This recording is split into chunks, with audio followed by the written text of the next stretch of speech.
നോമ്പ് ചിന്തകൾ 6-ാം തിങ്കൾ. വിശുദ്ധ മത്തായിയുടെ സുവിശേഷം 12-ാം അധ്യായം 15 മുതൽ 21 വരെ തിരുവചനങ്ങൾ.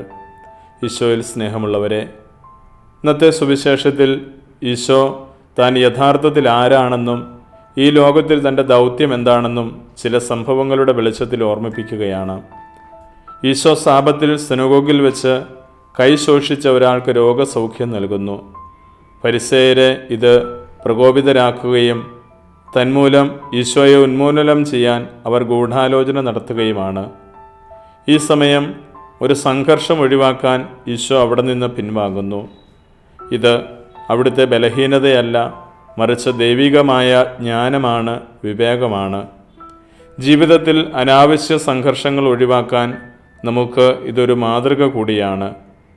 തുടർന്ന് കർത്താവിൻ്റെ സഹനദാസ കീർത്തനത്തിൻ്റെ പശ്ചാത്തലത്തിൽ കർത്താവിൻ്റെ ദാസൻ എപ്രകാരമായിരിക്കണമെന്ന് ഈശോ പറയുന്നു. കർത്താവിൻ്റെ ദാസൻ കലഹപ്രിയനായിരിക്കരുത്, അനാവശ്യ ബഹളം വയ്ക്കുന്നവനാകരുത്, മറിച്ച് അവൻ ഈശോയെപ്പോലെ ശാന്തനായിരിക്കണം. നിരാശയിലുള്ളവർക്ക് പ്രത്യാശ നൽകുന്നവനാകണം. വിനയമുള്ളവനും മറ്റുള്ളവരോട് കരുണയുള്ളവനുമാകണം. ഈ നോമ്പുകാലത്ത് ഈശോയുടെ ഈ ഗുണങ്ങൾ ക്രിസ്തു ശിഷ്യരായ നമുക്കും സ്വന്തമാക്കാം. കലഹങ്ങൾക്കും ബഹളങ്ങൾക്കുമിടയിൽ ഈശോയെപ്പോലെ ഒരു കുഞ്ഞാടിൻ്റെ മനോഭാവം സ്വന്തമാക്കി ശാന്തതയോടെ ജീവിക്കാനും അങ്ങനെ സാർവത്രിക സ്നേഹത്തിൻ്റെ ദൂതരാകാനും നമുക്ക് ശ്രദ്ധിക്കാം.